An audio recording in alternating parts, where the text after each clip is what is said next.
네, 한 주 더 이 자리에서 뵀더니 더 반가운 것 같습니다. 네, 한 주간 고삐가 풀렸었던 저희인데요. 갑자기 무슨 소리지 하시는 분들이 계실 텐데 매월 첫째 주 토요일 8시 반에 기도회를 참석하시면 왜 전도사님이 고삐가 풀렸었을까라는 그런 궁금증을 해결할 수 있을 것입니다. 그래서 9월 달에 첫째 주 토요일 날 8시 반에 언택트 기도회에 꼭 참여하셔서 많은 은혜 누리는 우리 공동체가 되기를 소망합니다. 오늘 말씀의 제목 하나님의 뜻을 행하는 사람은 영원히 남습니다라는 제목을 가지고 하나님 말씀 선포하겠습니다. 1절 말씀 제가 읽겠습니다. 눈으로 따라 읽어주시면 감사하겠습니다. 나의 자녀 여러분, 내가 여러분에게 이렇게 쓰는 것은 여러분으로 하여금 죄를 짓지 않도록 하려는 것입니다. 누가 죄를 짓더라도 아버지 앞에서 변호해 주시는 분이 우리에게 계시는데 곧 의로우신 예수 그리스도이십니다. 아멘. 요한 1서를 기록한 사도 요한이 얼마나 자기의 공동체를 사랑하고 있는지 첫 문장에서 보여줍니다. 나의 자녀 여러분, 아마 나의 사랑하는 자녀 여러분이라고 말하지 않았을까 생각해 봅니다. 그리고 덧붙여서 죄를 짓지 않도록 이 말씀, 이 편지를 쓰고 전하고 있습니다. 성도님들께서도 알고 계시겠지만 죄는 하나님과의 단절을 가져옵니다. 죄는 하나님과 멀어지게 하고 또 죄를 짓고서는 하나님 나라에 들어갈 수 없음을 이미 알고 계실 것입니다. 그러기에 하나님께서 택한 자들을 위해서 이 성경을 주셨는데 이 성경은 디모데후서 3장 16절에 이렇게 기록되어 있습니다. 모든 성경은 하나님의 영감으로 된 것으로서 교훈과 책망과 바르게 함과 의로 교육하기에 유익합니다 라고 성경은 말하고 있습니다.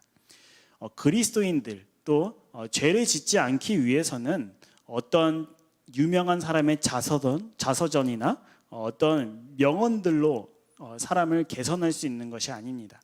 오직 성경으로만 죄를 짓지 않고 의로운 길로 인도할 수 있는 것입니다. 그런데 예수님을 믿고 죄를 짓지 않는 사람이 있을까요? 우리가 이제 예수님을 믿고 주님과 함께 죽고 주님과 함께 산다고 고백을 했고 또 거듭났음을 믿음으로 여기며 나아가지만 여전히 오늘 찬양했던 것처럼 여전히 연약하고 여전히 넘어지는 저희들의 모습을 또 바라보게 됩니다. 여전히 연약한 또 죄를 사랑하고 있는 내 모습을 되돌아보게 됩니다. 그래서 사도 요한은 덧붙여서 말하고 있습니다. 우리 중 누가 죄를 짓더라도 하나님 곧 우리의 아버지 앞에서 변호해 주시는 분이 계시는데 곧 그분이 누구실까요? 바로 의로우신 예수 그리스도이십니다. 개역개정에서는 이 대언자, 오늘 세 번역에서는 변호해 주신 분이라는 원어는 헬라어로 팔라클레톤이라는 헬라어를 쓰고 있는데 이 파라클레토스는 돕는 자, 또 중재자, 변호자라는 뜻을 가지고 있습니다. 이 단어는 곁에라는 전치사 파라와 부르다를 의미하는 동사 칼레오라의 합성어입니다. 그러므로 파라클레토스는 곁에서 돕는 자를 의미하고 있습니다. 헬라어가 나와서 너무 어렵게 생각하실 필요가 없습니다. 왜냐하면 우리가 기억해야 할 사실은 예수 그리스도께서 우리의 중보자 되시며 또 우리의 돕는 자 되신 분이시라는 것을 기억하시기만 하면 됩니다. 예수 그리스도께서 십자가에서 어떤 승리를 이루셨는지 기억하셨으면 좋겠습니다. 그 위대한 사랑, 그 사랑을 2절 말씀에서 선포하고 있습니다. 2절 말씀에 보면 그는 우리 죄를 위한 화목 제물이시니 우리 죄만 위한 것이 아니라 온 세상을 위한 것입니다. 아멘. 예수 그리스도께서 온 인류를 죄를 감당하시기 위해 또 택한 자들의 구원하시기 위해 죽기까지 순종하셔서 화목 제물이 되사 십자가와 부활의 복음으로 우리를 살리셨다는 것입니다. 죄가 없으셨던 분이 죄 많은 우리를 위해 죽으셨다는 것을 정말 믿으십니까? 이 사실을 정말로 믿으신다면 우리는 오늘 죄와 치열하게 싸워야 합니다. 그 사랑, 그 은혜를 정말로 믿으신다면 말이죠. 3절부터 6절까지의 말씀을 보면 우리가 하나님의 계명을 지키면 이것으로 우리가 하나님을 참으로 알고 있음을 알게 됩니다. 하나님을 알고 있다고 하면서 하나님의 계명을 지키지 않는 사람은 거짓말쟁이요 그 사람 속에는 진리가 없습니다. 그러나 누구든지 하나님의 말씀을 지키면 그 사람 속에서는 하나님께 대한 사랑이 참으로 완성됩니다. 이것으로 우리가 하나님 안에 있음을 압니다. 하나님 안에 있다고 하는 사람은 자기도 그리스도께서 사신 것과 같이 마땅히 그렇게 살아가야 합니다. 아멘. 이 말씀을 묵상하면서 주님께서 마태복음 7장 21절에서 22절 말씀도 함께 묵상하게 하셨는데 제가 한번 읽어보겠습니다. 21절 나더러 주님 주님 하는 사람이라고 해서 다 하늘나라에 들어가는 것이 아니다. 하늘에 계신 내 아버지의 뜻을 행하는 사람이야라 들어간다. 그날에 많은 사람이 나에게 말하기를 주님 주님 우리가 주님의 이름으로 예언을 하고 주님의 이름으로 귀신을 쫓아내고 또 주님의 이름으로 많은 기적을 행하지 않았습니까? 할 것이다. 그때에 내가 그들에게 분명히 말할 것이다. 나는 너희를 도무지 알지 못한다. 불법을 행하는 자들아 내게서 물러가라. 아멘. 하나님을 안다고 말은 하지만 하나님의 말씀에 순종하지 않고 여전히 자기 자신만을 위해 살아간다면 주님은 끝날에 나는 너를 도무지 알지 못한다. 불법을 행하는 자야 내게서 떠나가라 라고 단호하고 엄중한 선포가 우리에게 임할 것입니다. 말씀을 보지 않고 말씀대로 살아가지 않는다면 주님을 모르는 것입니다. 하나님을 안다고 거짓말하는 것이고 진리가 그 속에 없는 것입니다. 진리가 무엇입니까? 예수 그리스도이십니다. 저 역시도 단호하게 말씀드립니다. 말씀과 기도의 삶을 살아가지 않는다면 그 어떠한 핑계나 변명도 필요 없습니다. 이것은 주님을 믿지 않는 것입니다. 이렇게 말하는 저 역시도 완전하게 말씀과 기도를 살아내기 때문에 이렇게 말씀드리는 것이 아니라 저 역시도 너무나도 연약하고 넘어지고 말씀 보기를 꺼려하는 저 자신이지만 주님은 오늘도 이렇게 말씀으로 부르시고 계십니다. 이 말씀 앞에 저와 우리 성도님들 모두가 전심으로 나아가는 시간 되기를 소망합니다. 반대로 성화의 삶을 살아가면서 말씀대로 살아간다는 것은 주님이 내 안에 내가 주님 안에 거한다는 것을 알 수 있습니다. 때론 넘어질지라도 나를 도우시고 일으켜 세우실 주님이 내 안에 힘을 주사 다시 일으켜 세워주신다는 것을 믿으시며 담대하게 나아가시기 바랍니다. 내 힘으로는 절대로 불가능한 이 예수 그리스도의 삶을 나를 부인하고 예수님께서 친히 도우사 나로 하여금 이 십자가의 길을 걸어가게 하실 것입니다.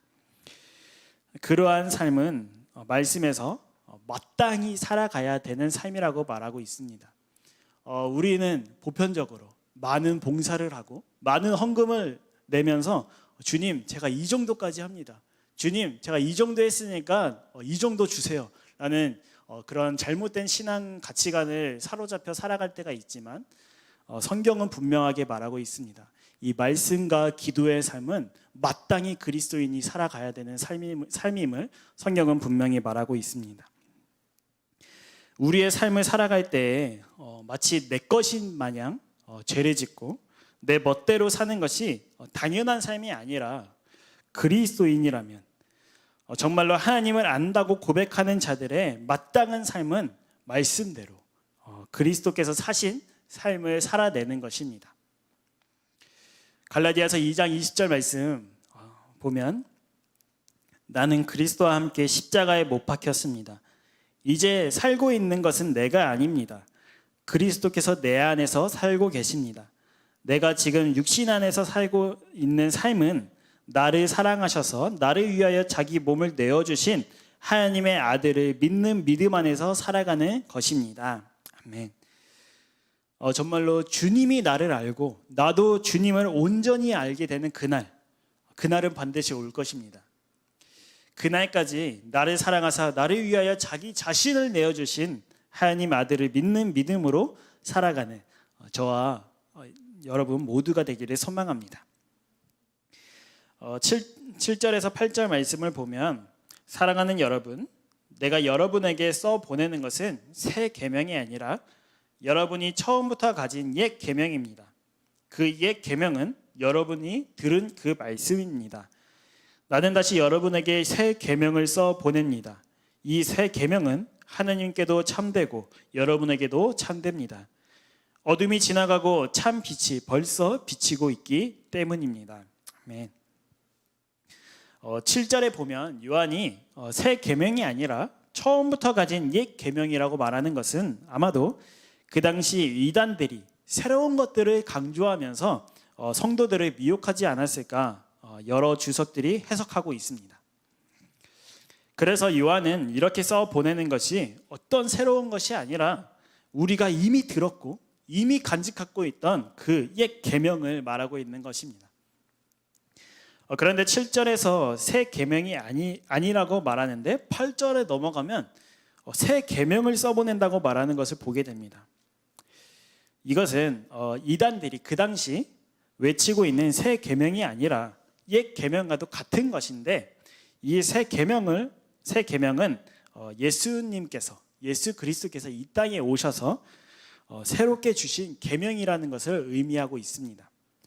더 쉽게 말씀을 드리자면 요한복음 말씀을 보면 요한복음 13장 34절 말씀을 보면 이제 나는 너희에게 새 계명을 준다. 서로 사랑하여라. 내가 너희를 사랑한 것 같이 너희도 서로 사랑하여라. 아멘. 이 말씀을 가지고 옛 계명에도 레위기 말씀에서 주셨습니다. 레위기 19장 18절에 보면 한 백성끼리 앙심을 품거나 원수 갚는 일이 없도록 하여라. 다만 너는 너의 이웃을 내 몸처럼 사랑하여라. 나는 주다. 아멘. 그러기에 새 계명은 예수님께서 친히 몸소 이 땅 가운데 오셔서 우리들에게 어떻게 사랑해야 되는지를 직접 실천하시면서 보여주셨던 것이 바로 이 새 계명인 것입니다. 그리고 빛 되시며 말씀이신 예수 그리스도께서 이 땅에 오심으로 모든 어둠이 물러가고 예수 그리스도의 참 빛이 이 땅 가운데 비치고 계심을 선포하고 있습니다. 9절에서 11절 말씀을 보면 빛 가운데 있다고 말하면서 자기 형제자매를 미워하는 사람은 아직도 어둠 속에 있습니다. 자기 형제자매를 사랑하는 사람은 빛 가운데 머물러 있으니 그 사람 앞에는 올무가 없습니다. 자기 형제를 미워하는 사람은 어둠 속에 있고 어둠 속을 걷고 있으니 자기가 어디로 가는지를 알지 못합니다. 어둠이 그의 눈을 가렸기 때문입니다. 사랑하는 머스트교회 성도님들, 빛 가운데 거하고 계십니까? 방금 8절 말씀에 보면 이미 그 빛은 비치고 있는데 정말 그 빛 가운데 거하고 계십니까?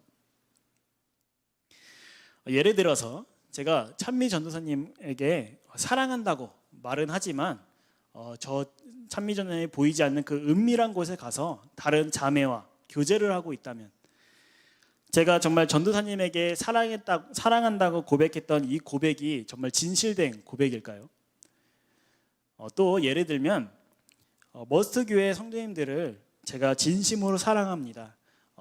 처음 인사했던 것처럼 사랑하고 축복합니다. 이런 고백을 하면서 성도님들을 위해 중보적 기도도 하지 않고 성도님들이 말씀을 보든지 말든지 신경 쓰지도 않고 제 할 일만 하는 사람이라면 정말로 성도님들이 사랑합니다. 이 고백이 정말 진실된 고백일까요?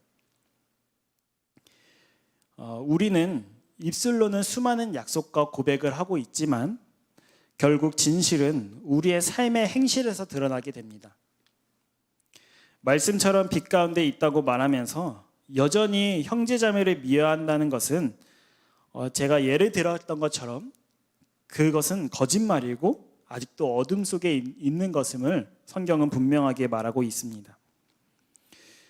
그 어둠이 그 죄인의 눈을 가렸기에 그는 듣지도 못하고 보지도 못한 채 자기가 어디로 갈지도 알지 못하고 그냥 헤매이다가 결국은 마지막 심판대 앞에 서서 지옥불에 던져지는 비참한 삶을 맞이하게 될 것입니다. 그러나 빛을 향해 나아가는 자는 성경에 말하는 그 참 빛 대신 예수 그리스도께서 인도함을 받는 자는 그 믿음의 눈이 떠져서 주님을 바라보며 따라가는 것입니다. 비록 내가 나를 볼 때 주님께 나아갈 수 없는 끔찍한 죄인이라고 여길지라도 그의 삶이 매일 올라오는 그 공동체의 기도와 또 매일 주님께서 내게 허락해 주시는 그 머스트 라이프, 그 말씀들을 묵상하며 나아간다면 비록 나의 고백은 비천할지라도 정말 죄인이라고 고백할지라도 이미 그의 삶을 통해 그는 빛 가운데 예수 그리스도 안에 머물러 있는 자임을 삶을 통해서 확인할 수 있는 것입니다. 사랑하는 여러분, 누군가가 미우십니까? 그것이 공동체의 누군가가 될 수 있고 또 나의 가족이 될 수 있고 또 나의 가까운 지인 누군가가 될 수도 있을 것입니다. 그러나 성경은 분명하게 말하는 것은 형제자매를 미워하는 일은 어둠 속에 아직도 있는 것임을 말씀하고 계십니다. 디도서 1장 16절 말씀을 살펴보면 그들은 입으로는 하나님을 안다고 말하지만 행동으로는 부인하고 있습니다. 그들은 가증하고 완고한 자들이어서 전혀 선한 일을 하지 못합니다. 아멘. 가증하고 완고한 자들은 선한 일, 곧 선이신 예수 그리스도의 말씀대로 살아가지 못한다고 성경은 지적하고 있습니다.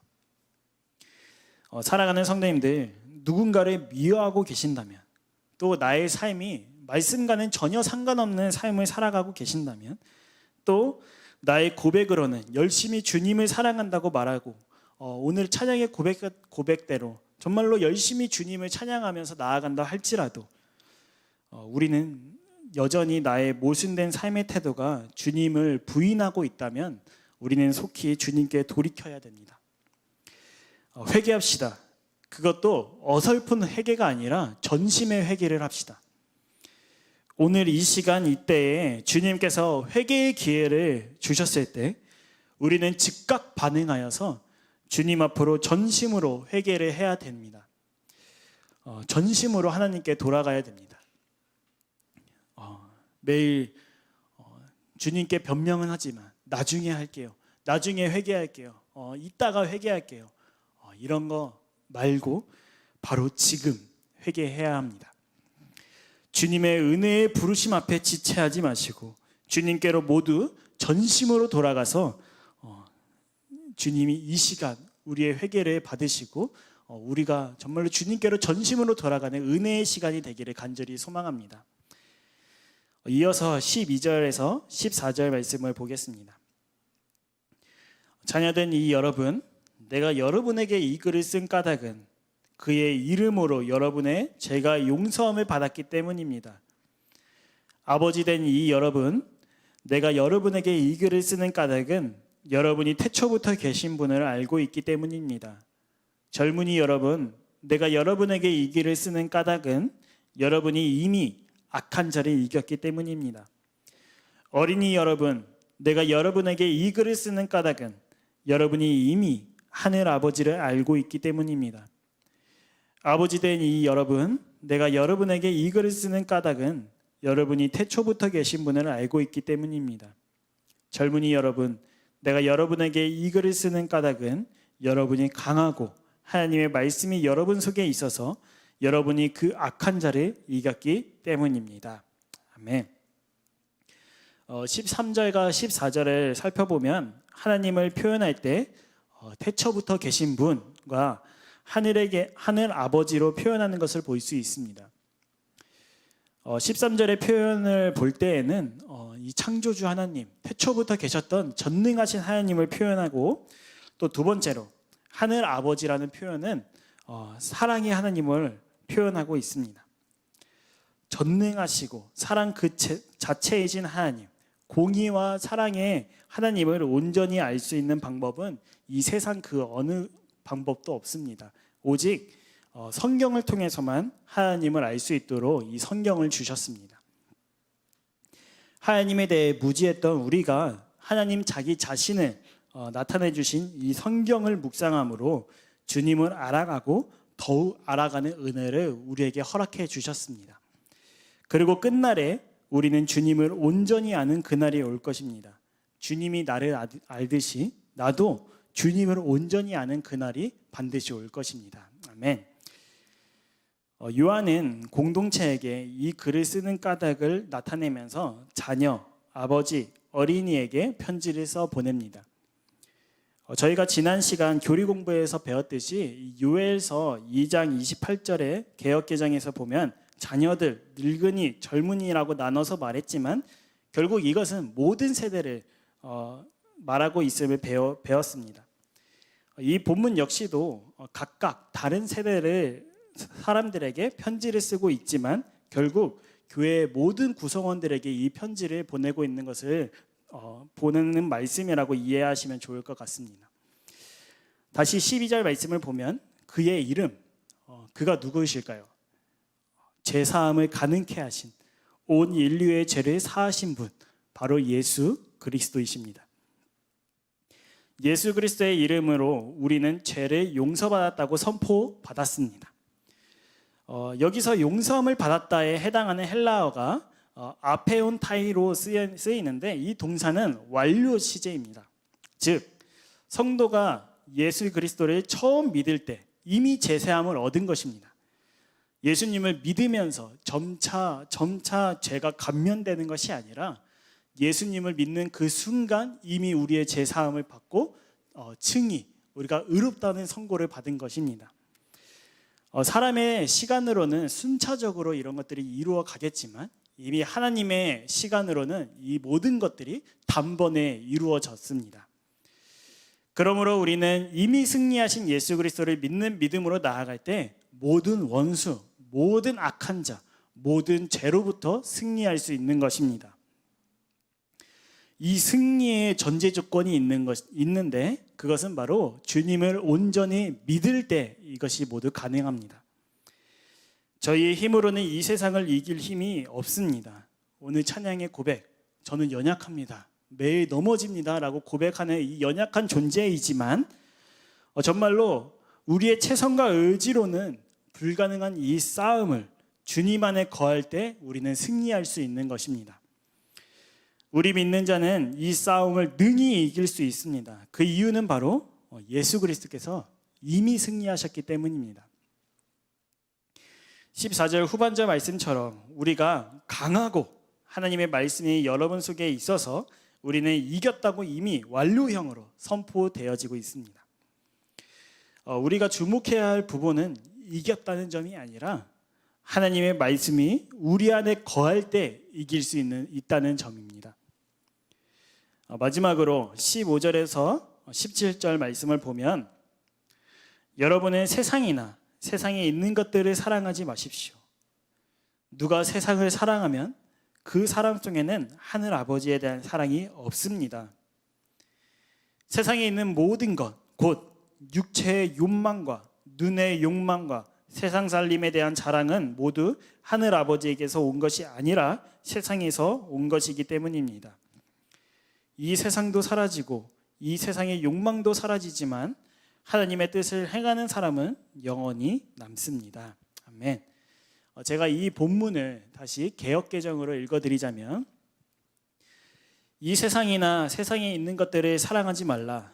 누구든지 세상을 사랑하면 아버지의 사랑이 그 안에 있지 아니하니 이는 세상에 있는 모든 것이 육신의 정욕과 안목의 정욕과 이생의 자랑이니 다 아버지께로부터 온 것이 아니요 세상으로부터 온 것이라. 이 세상도 그 정욕도 지나가되 오직 하나님의 뜻을 행하는 자는 영원히 거하느니라. 아멘.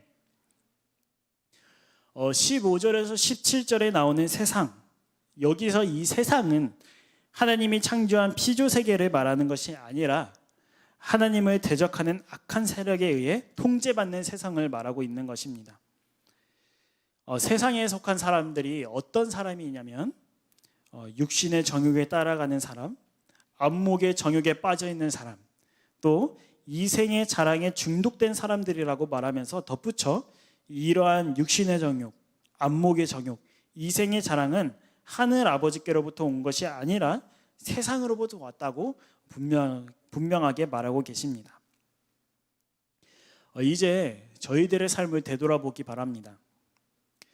내가 육신의 정욕에 따라 살아가고 있지는 않은지, 또 안목의 정욕에 빠져서 주님을 온전히 바라보지 못하고 살아가고 있지는 않는지, 또 주님 외에 다른 것들을 자랑하며 살아가고 있지 않는지 우리의 신앙을 점검해 보시기 바랍니다. 이 말씀 앞에 서는 일, 말씀 앞에 서서 우리의 신앙을 되돌아보는 일은 매우 중요하다고 생각합니다. 왜냐하면 지금 주님께서 회개의 기회를 주시고 이 회개의 기회는 우리의 영생이 달려있는 문제이기 때문입니다. 누가복음 16장 13절 말씀은 분명하게 말하고 계십니다. 한 종이 두 주인을 섬기지 못한다. 그가 한쪽을 미워하고 다른 쪽을 사랑하거나 한쪽을 떠받들고 다른 쪽을 업신 여길 것이다. 너희는 하나님과 재물을 함께 섬길 수 없다. 아멘. 우리의 삶을 되돌아봤을 때 여전히 안목의 정욕, 육체의 정욕, 이생의 자랑, 이것들에 빠져 살아가면서 하나님을 사랑한다고 고백한다면 이것은 거짓말쟁이입니다. 이것은 하나님을 사랑하지 않는 것입니다. 성경은 분명하게 두 주인을 섬길 수 없다고 분명하게 말하고 계십니다. 사랑하는 여러분, 잠시 잠깐 머무는 이 세상, 언젠간 사라질 이 세상에 전부를 쏟으며 살아가시겠습니까? 아니면 이 땅에서 잠시 잠깐 고난받으며 살아가지만 영원한 하나님 나라를 바라보며 살아가시겠습니까? 곧 우리가 마주할 본문인 이사야서 40장 6절에서 8절 말씀입니다. 한 소리가 외친다. 너는 외쳐라. 그래서 내가 무엇이라고 외쳐야 합니까? 하고 물었다. 모든 육체는 풀이요 그의 모든 아름다움은 들의 꽃과 같을 뿐이다. 주님께서 그 위에 입김을 부시면 풀은 마르고 꽃은 시든다. 그렇다. 이 백성은 풀에 지나지 않는다. 풀은 마르고 꽃은 시드나 우리 하나님의 말씀은 영원히 서 있다. 아멘. 영원히 사는 육체는 없습니다.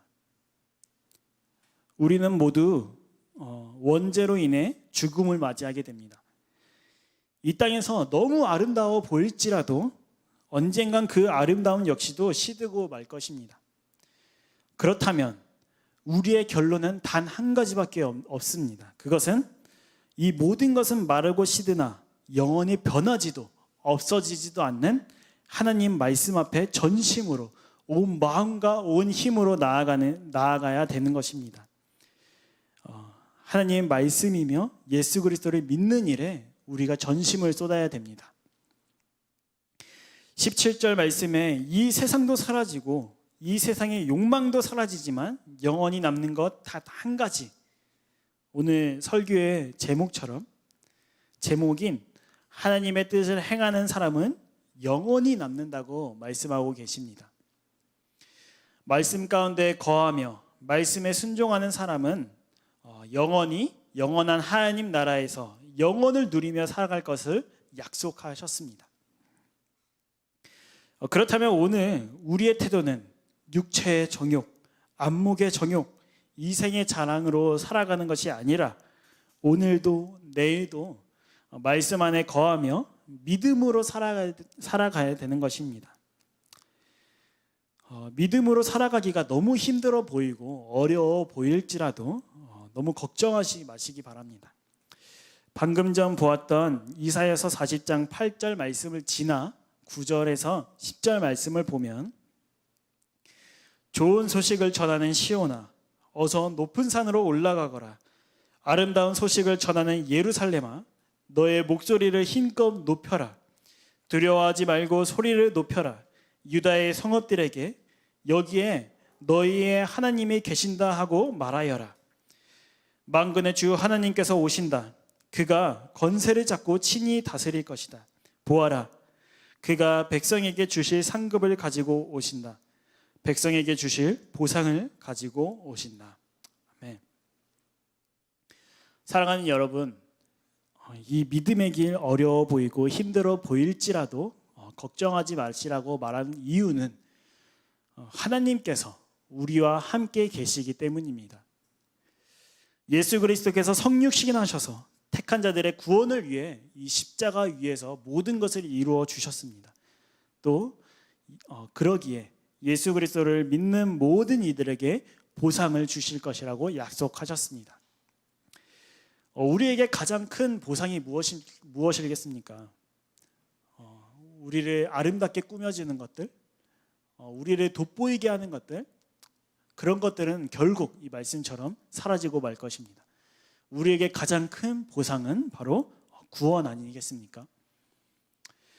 사라질 세상에 속하여 자기 정욕에 따라 살아가다가 지옥에 갈지, 이 땅에 안주하지 않고 하나님 나라를 바라보며 믿음으로 살아가서 천국에 갈지는 어떤 로또처럼 운이 좋으면 천국에 가고 운이 나쁘면 지옥에 가는 그런 것이 아닙니다.